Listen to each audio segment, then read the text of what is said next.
Welcome to Pinoy Cafe, where we bring you life stories of Filipinos.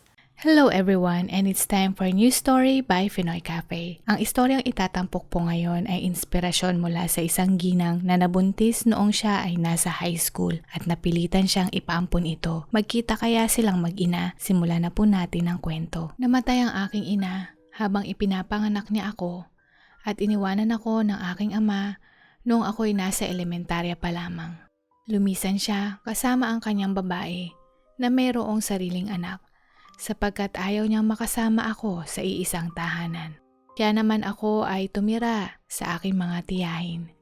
Palipat-lipat ako ng tiyahin at tahanan na matitirhan dahil wala silang pera na ipapakain sa akin at ginagawa na lamang nila akong katulong. Lumaki akong mag-isa sa buhay na walang kasama at madalas mangarap na iniisip ko na lang na may pamilya pa ako kahit wala na, upang maibsan kahit kaunti ang lungkot na nararamdaman ko. Sa hindi inaasahang pangyayari ay nabuntis ako nung nasa high school pa lamang ako. Hindi dahil mahal ko siya, kundi ayokong mag-isa sa buhay. Sa kadahilanang ito, kaya ako naghanap ng lalaking magmamahal sa akin. Subalit nung nalaman niyang buntis ako, bigla na lamang niya akong iniwanan at hindi na muling nagparamdam. Nagkalat pa siya ng tsismis na marami akong lalaki at hindi daw siya ang ama ng batang dinadala ko dahil marami daw akong lalaking pinaglalaruan. Dahil sa tsismis na ito, naging mainit na ako sa mata ng mga tao at palagi akong pinagtitinginan at pinagtatawanan.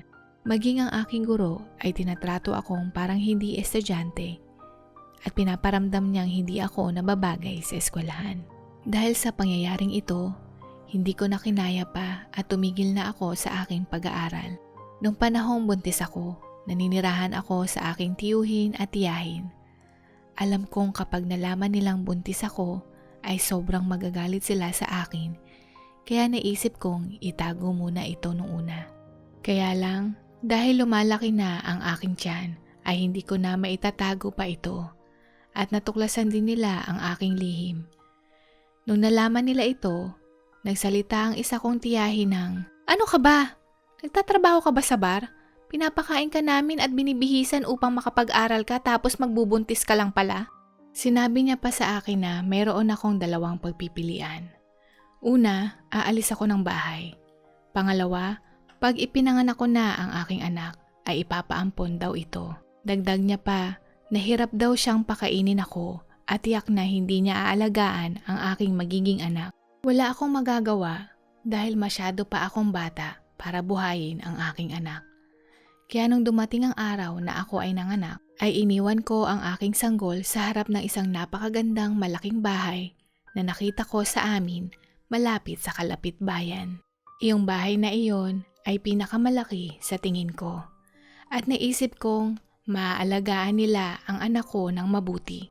Ilang beses din akong napadaan sa bahay na iyon at nung nasa sinapupunan ko pa lang ang aking anak ay napagpasyahan kong doon ko siya ipapaampon.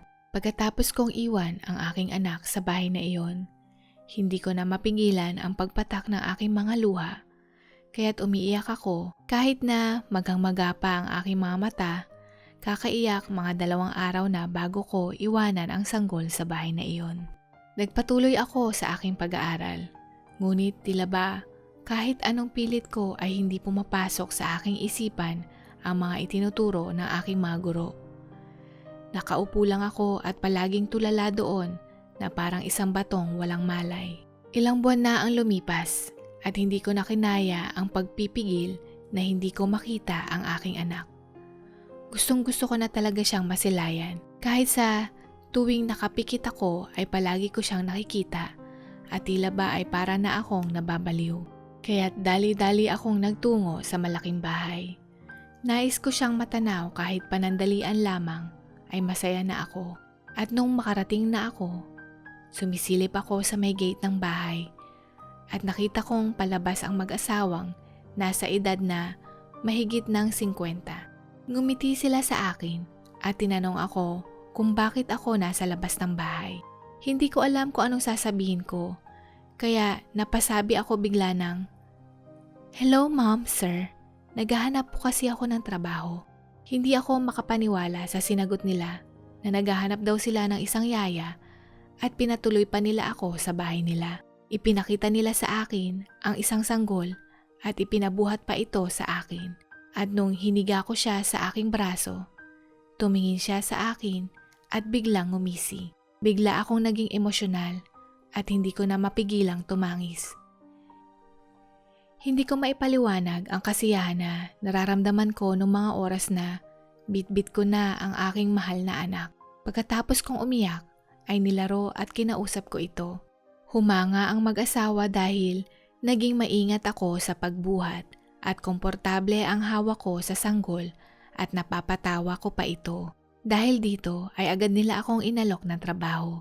Maayos ang pagpapasweldo nila sa akin at binigyan pa nila ako ng sariling kwarto sa bahay nila.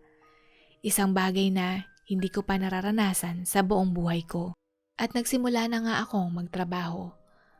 Ang mag-asawa ay naninirahan sa malaking bahay at meron silang 5 manggagawa. Sobra silang palakaibigan at naging maganda ang pakikisama nila sa bawat empleyado nila, kasama na rin ako doon. Marami ding bagay na nangyari doon na sa kanila ko lang naranasan, katulad ng pagkain ng pizza. Sa kanila ko unang natikman iyon nung umorder sila ng napakaraming pizza para sa birthday party ng amo kong babae. Sa unang pagkakataon, sinamahan ko sila sa isang sikat na mamahaling restaurant at ang kanilang pagkain na in-order ay American-style BBQ pork ribs. Nagpasya silang magbakasyon at sinama din nila ako. Habang suot-suot ko ang kauna-unahan kong swimsuit na regalo ng mag-asawa para sa akin at nakikipaglaro ako sa baby na babae sa tabing dagat. Nagtatayo kami ng mga kastilyo ng buhangin at nanonood ng paglubog ng araw. Matapos ako magtrabaho doon ng 1 taon, sinabi sa akin ng mag-asawa na dapat kong tapusin ang aking pag-aaral. Noong una, akala ko ay tatanggalin na nila ako.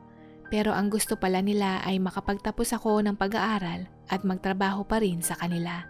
Sila daw ang magbabayad sa lahat ng gagastusin sa eskwelahan. Laking pasasalamat ko sa kanila, kaya't napaakap ako sa kanilang mag-asawa. At habang yakap ko sila, ay bigla ko naramdaman ang kanilang mga kamay. Ang yapos na puno ng pagmamahal galing sa isang magulang.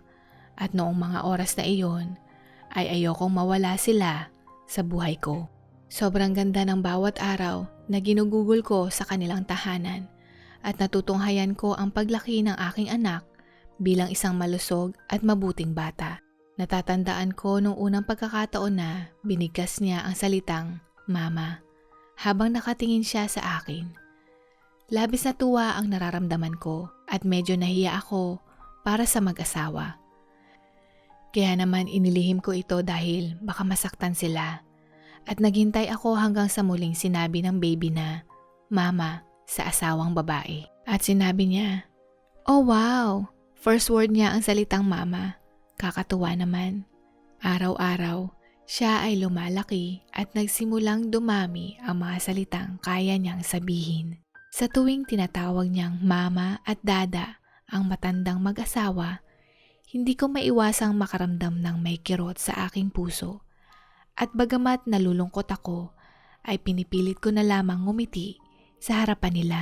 Nagsimula rin akong makaramdam ng hindi maipaliwanag na galit at inggit sa matandang mag-asawa. Nagsimula akong makaramdam na para bang ninanakaw nila sa akin ang aking anak. Subalit, napakabuti ng naging pakikitungo nila sa akin. At sa kanila ko naramdaman ang pagmamahal ng isang pamilya na pinagkait sa akin ng tadhana. Kaya dahil doon ay nakaramdam ako ng konsensya at pagkahiya sa sarili ko. Para sa ating mga tagapanood, huwag kalimutang mag-like, share, comment at subscribe. Ang magkahalong emosyon na nararamdaman ko ay naging sanhi ng pagkasakit ng ulo ko araw-araw. At ang akala kong magiging maayos ang lahat, ngunit mas lalo lang itong lumalala. Nag-umpisa na rin ako makadama ng sobrang pagkalungkot at pagkatuliro. Naisip ko na hindi na ako maaring manatili dito ng mas matagal dahil baka tuluyan na akong mabaliw o di kaya'y makapagdulot pa ako ng gulo sa kanila. Nagnilay-nilay ako kung aalis na lang. Ngunit Kapag ginawa ko ito, ay nangangahulugan na magpapaalam na ako sa aking anak na babae habang buhay.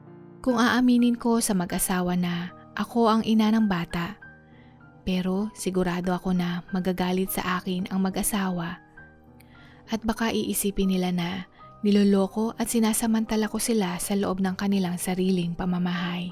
Ang isa ko pang naisip na paraan ay ang pagtakas ko sa aking anak. Nakatapos na rin ako ng high school, kaya maaari na akong makakuha ng ibang trabaho at masuportahan ang aking anak. Hindi mawari at mapakali.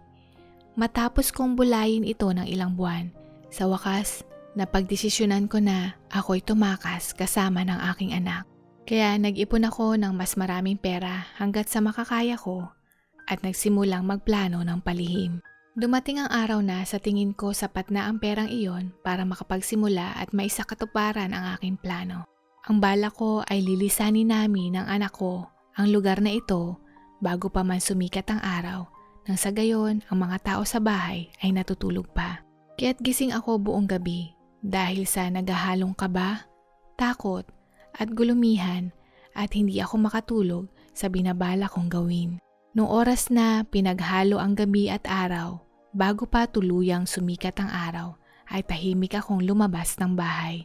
Subalit, pagkabukas ko ng gate at humakbang palabas, tumibok ng napakabilis ang aking puso. Ang driver ng bahay ay nag-aayos ng sasakyan at inihahanda ito dahil meron palang lakad ang mag-asawa na pumunta ng ospital at gustong umalis ng maaga upang makaiwas sa trapiko.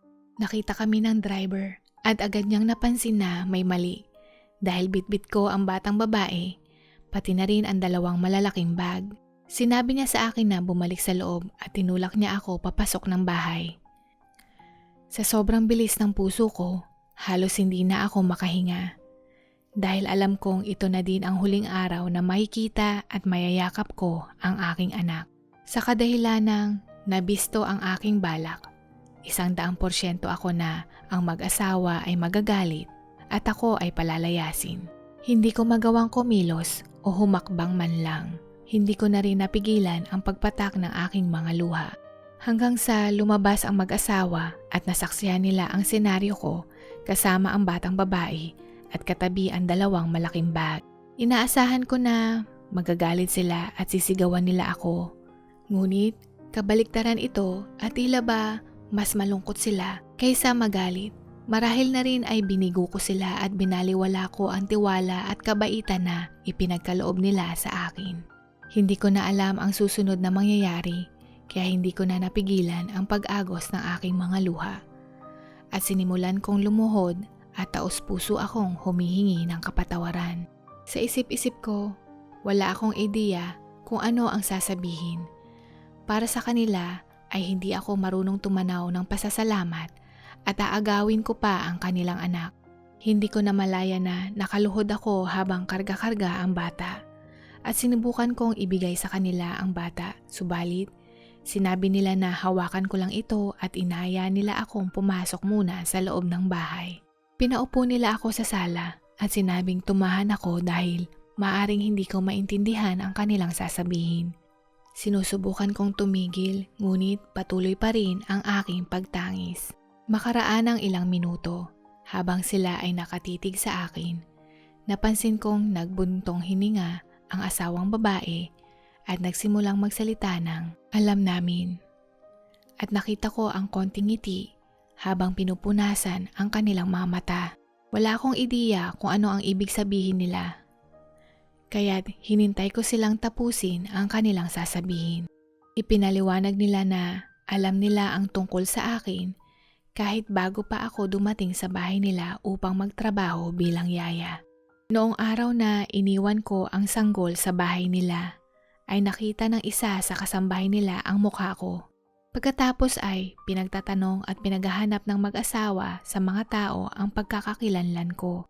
Doon nila nalaman ang tungkol sa aking sitwasyon, kaya naisip nila na hindi nila ako dapat kumprontahin dahil kung gagawin nila ito, baka mapilitan akong dalhin ang sanggol at iwanan ito sa ibang lugar. At may posibilidad na mahirapan ang sanggol. at hindi iyon nais na mangyari ng mag-asawa. Hindi lang iyon, wala ding anak ang mag-asawa. Maraming beses din silang nalaglagan ng anak, kaya naisip nila na ampunin na lang ang sanggol. Naramdaman nila na ang pangyayaring iyon ay isang pagpapala mula sa poong may kapal. At nung dumating ako, nakilala nila agad ako, ang ina ng bata, at inisip na mas mabuti para sa akin na maging tagapangalaga ng sanggol. At tiyak na ang sanggol ay maalagaan ko ng maayos dahil ito ay aking sariling anak. Sinabi rin nila na laging handa silang payagan akong kunin ang sanggol kapag ito ang nais ko. Pero ayaw pa nila itong sabihin sa akin dahil alam nilang hindi pa ako handa sa ganitong bagay. Kaya't nagplano silang maghintay hanggang sa maging handa na ako, at bukod doon tatanggapin nila ng buong puso kung ano man ang maging desisyon ko. Sinabi din nila na ang pag-aampon nila sa sanggol ay ang pinakamagandang bagay na naranasan nila sa kanilang buong buhay. Kung kaya't kahit na magpasya akong umalis kasama ang bata, ay maluwag nila itong tatanggapin. At dahil napamahal na sila dito, ay hiniling nila na kung maaari ay bisitahin ko sila kasama ang aking anak kahit paminsan-minsan lamang. Binigyan din nila ako ng isa pang pagpipilian. Kung nais ko, maaari akong manatili at magpatuloy sa pag-aalaga ng bata, at kapag gusto ko nang umalis, ay maaari akong umalis kahit anong oras. Hindi ko na kailangang tumakas pa. Mas lalo pa akong tumangis. Ang lahat ng agam-agam ko ay nawala. Lumuhod muli ako sa harap nila at hinawakan ang mga kamay nila at nilagay ko sa aking noo. Pinasalamatan ko sila ng ilang beses hanggang sa mapaos na ang aking boses. At hanggang sa mga oras na ito ay nagpapasalamat ako dahil sa napakabusilak ng kanilang puso. Para ko na silang pamilya, at mula noon ay nagpasya akong manatili. Nagdaan ang mga buwan at hanggang umabot na ito ng madaming taon. At sa paglipas ng panahon, ang aking anak na babae ay lumaking isang maganda at mapagmahal na batang babae. At ngayon ay nasa kolehiyo na. At ang mag-asawa ay hindi na mga magulang ng aking anak na babae, kundi itinuring na sila ng aking anak bilang kanyang tunay na mga lolo't lola. Napakaswerte ko dahil ako ay naging kanilang anak na babae at sila ang naging mga magulang ko. Naging isa kaming tunay at masayang pamilya. Naramdaman ko sa kanila ang hinahanap-hanap at hinihiling kong pamilya noon. Sa susunod na taon, ang aking anak na babae ay magtatapos na sa kolehiyo at ang aking mga magulang ay nasasabik na dito. Salamat Panginoon sa sobrang kabaitan mo at labis na pagpapalang ipinagkaloob sa akin at sa pagbibigay sa akin ng isang pamilya na minsay ipinagkait sa akin. Ipinaramdam mo sa akin na hindi ako kailanman nag-iisa. Pinatawad mo ako sa kamali ang ginawa ko noon at hindi mo lang ako binigyan ng isa pang pagkakataon, kundi binuhusan mo ako ng nag-uumapaw na biyaya.